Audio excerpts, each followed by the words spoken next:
Hey, what's up, guys, and welcome back to my reading journey. Hope we're all doing great, and today we're going to continue with the seventh book of Marcus Aurelius' Meditations. So let's do this. Out of several poets and comics, it will but little will thee to turn thine anger and indignation upon the things themselves that have fallen across unto thee. For as for them, they are not sensible of it. Thou shalt but make thyself a laughing stock, but unto the gods and men. Our life is ripped like a ripe ear of corn. One is yet standing, and another is down. But if so be that I and my children be neglected by the gods, there is some reason for even for that. As long as right and equity is of my side, not to lament with them, not to tremble. Out of Plato, my answer, full of justice and equity, should be this: thy speech is not right, O man, if thou supposest that he that is of any worth at all should apprehend either life or death as a matter of great hazard and danger, and should not make these rather his only care to examine his own actions, whether just or unjust, whether actions of good or of a weak man. For thus, in very truth stands the case, O ye men of Athens.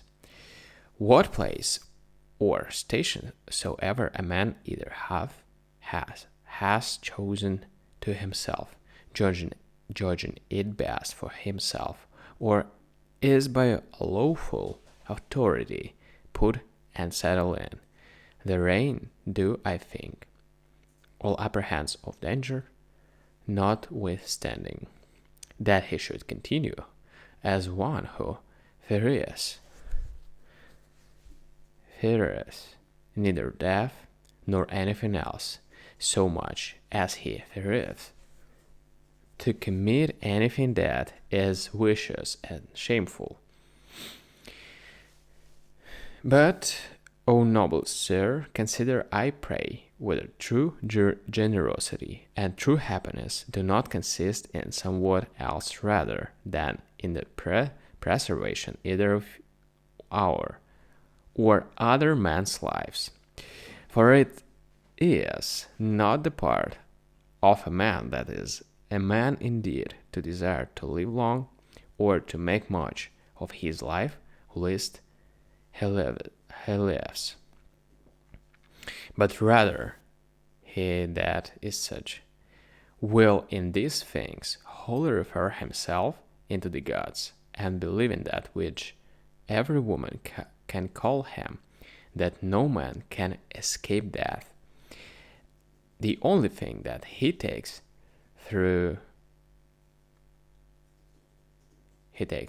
thought and care for is this, that what time he lives, he may live as well and as virtuously as he can possibly.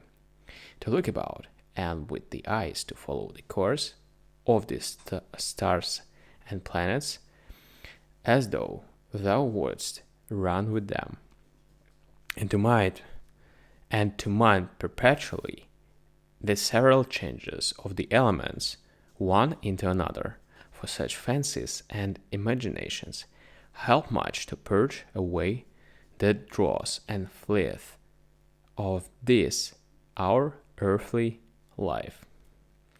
That also is a fine passage of Plato's, where he speaks of worldly things in these words: thou must also, as from some higher place, look down,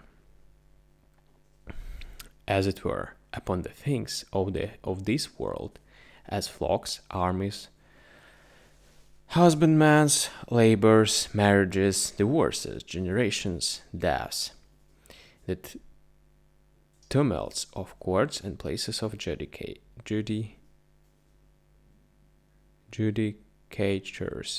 desert places, the several nations of barbarians, public festivals, mournings, fairs, markets. How all things upon earth are pell-mell, and how miraculously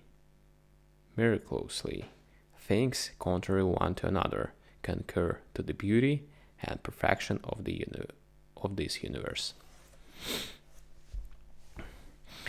To look back upon things of former ages as upon the manifold changes and conversions of several monarchies and commonwealth. We may also foresee things future, for they shall all be of the same kind. Neither is it possible that they should leave the tune or break the concert that is now begun, as it were, by these things that are now done and brought to pass in the world. It comes all to one, therefore, whether a man be a spectator,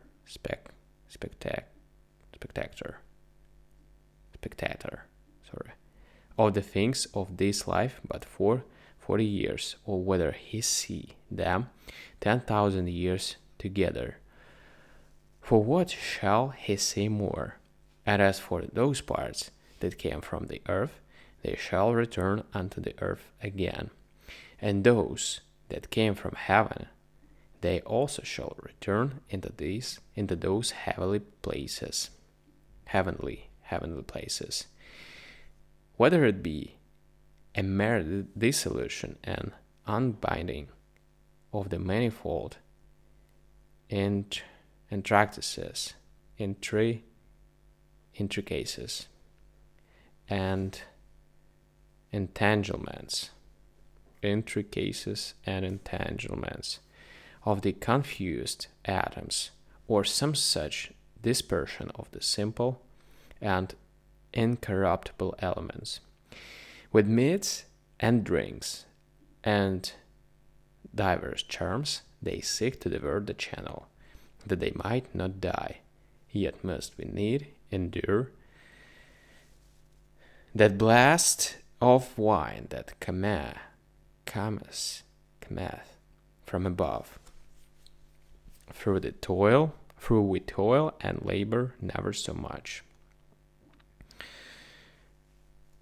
He has a stronger body and is a better wrestler than I. What then? Is he more bountiful? Is he more modest? Does he bear all adverse chances with more equanimity, or with his neighbor's offenses with more meekness and gentleness than I? Where the matter may be effected agreeably to that reason, which both unto the gods and man in common, there can be no just case of grief or sorrow. For where the fruit and benefit of an action will be begun and prosecuted according to the proper constitution of man, may be reaped and obtained, or as sure and certain, it is against reason that any damage should there be suspected. In all places and at all times, it is in thy power religiously to embrace whatsoever by God's appointment is happened unto thee, and justly to converse with those men whom thou hast to do with, and accurately to examine every fancy that presents itself, that nothing may slip and steal in, before thou hast rightly apprehended in the true nature of it.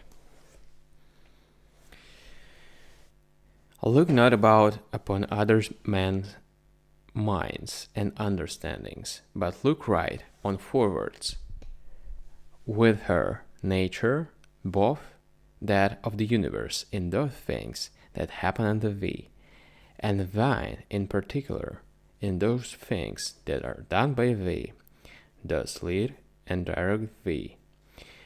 Now everyone is bound to do that which is consequent and agreeable to that end, which by his true natural constitution he was ordained unto. As for all other things, they are ordained for the use of reasonable creatures. As in all things, we see that which is worse and inferior is made for that which is better.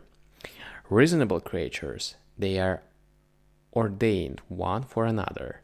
That therefore, which is chief in every man's constitution, is that he intend the common good. The second is that he yield not to any lusts and motions of the flesh, for it is the part and privilege of the reasonable and intellective faculty that she can so bound herself as that neither the sensitive nor the appetitive faculties may not anyways prevail upon her, for both these are brutish, and therefore over both she challenges mastery and cannot anyways endure, if in her right temper, to be subject unto either. And this indeed most justly, for by nature she was ordained to command all in the body. The third thing proper to man by his constitution is to avoid all rashness and